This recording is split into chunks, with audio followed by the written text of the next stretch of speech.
All right, we're going to answer some of these questions from the unit circle. I'll go through a few of these. First question says, sketch the reference triangle and then determine the length of all three sides of that triangle. And we're going to use that obviously to answer the questions below. So this first one is 240 degrees. So 240 degrees is in quadrant number 3. So this would be the reference triangle, which means the reference angle is 60 degrees. So there's the sketch. That's the first part. Now we need to determine the length of all three sides. Of course, the hypotenuse for the unit circle, the hypotenuse is always going to be 1 because the radius of the unit circle is 1. To find the other two sides, of course, this is our x coordinate. And technically, the x is going to end up being negative. And the y coordinate is also negative since we're in quadrant number 3. So the 30, 60, 90 pattern is what we're going to use in this problem. Now, if you have the unit circle, of course, you know these lengths already. Now, once you get in a habit of being able to come up with these, if you don't have the unit circle handy. So the y coordinate is opposite the 60-degree angle, so it goes underneath the radical 3.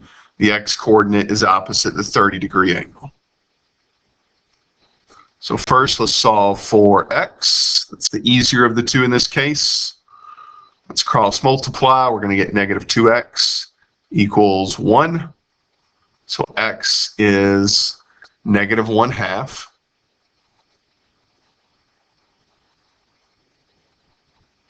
And then we'll do the same thing when we solve for y. So radical 3 over negative y. Cross multiply, we're going to get negative radical 3 over 2 for our y coordinate.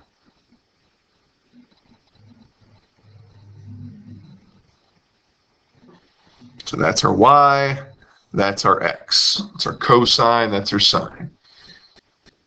So this question asks now for the sine of 240.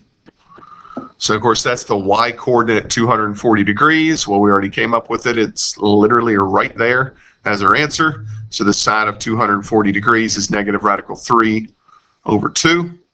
A little bit more work for 1b. As for you to show your work. So we're going to find the tangent of 240. I'll abbreviate that T240. Tangent of 240 is y over x. In this case, y is negative radical 3 over 2. X is negative 1/2. So we already know a negative divided by a negative is a positive. To simplify this, we multiply that top fraction by the reciprocal of the bottom. The negatives cancels, the 2's cancels. You're left with positive radical 3. Number 3, they want us to sketch 7 pi over 6. So 7 pi over 6 is pi and then plus an extra 1/6 pi. So my reference angle in this case is pi over 6, or if you want to use degrees, that's a 30-degree reference angle. Point is, we're still using the same pattern, 1 radical 3, 2 in this case. And it's pretty similar to the problem we just did, except it's reverse. So instead of the reference angle being 60 degrees, it's now 30. So the y coordinate is negative, the x coordinate is negative because we're in the third quadrant once again.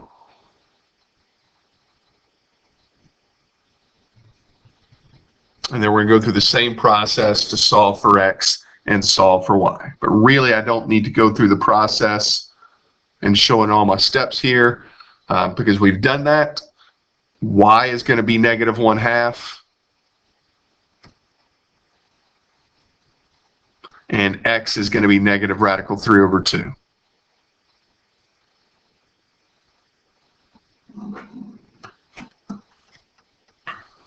So this one wants to know what is the sine value of 7 pi over 6.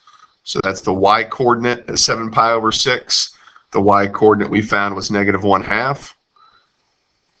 And remember, you can use the calculator. If you have the calculator on a calculator section of an assessment. Make sure your calculator's in radian mode. If you type in the sine of 7 pi over 6, it should give you -1/2 or -0.5. So it's an easy way to check your answer. The tangent of 7 pi over 6. So this one we do need to show our work. Even though it's the same values, just reversed, the math that we're going to show here is going to be slightly different. So it's y over x. So this time it's -1/2 on the top, and it's -3 over 2 on the bottom. So this is the one tangent problem where basically you have the most possible work. The negatives are going to cancel each other out. The 2's are going to cancel each other out. And we're going to end up with radical 3, but this time radical 3 is at the bottom. So we can't leave the answer in that form. We need to rationalize the denominator. So the tangent of 7 pi over 6 should be radical 3 over 3. The rest of these we can reference the unit circle. So number 5, we want to find the y coordinate at 210 degrees. So look at your unit circle. And we see the sine of the y coordinate at 210 degrees is -1/2. Number 7, this is the x coordinate at 180 degrees. The x coordinate at 180 degrees is -1. Number 9, we want to find, this one requires a little bit of work.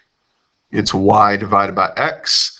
9 pi over 4, we've had this one show up a lot in examples. It's technically not on the unit circle because it's 2 1/4 pi. So it's a full trip around the circle plus an extra fourth. So really, when we look for 9 pi over 4, it's going to be the same as the tangent of just pi over 4. And pi over 4 is 45 degrees, and the y coordinate and the x coordinate are the same. So actually, there's not a whole lot of work to show here because anything divided by itself is 1.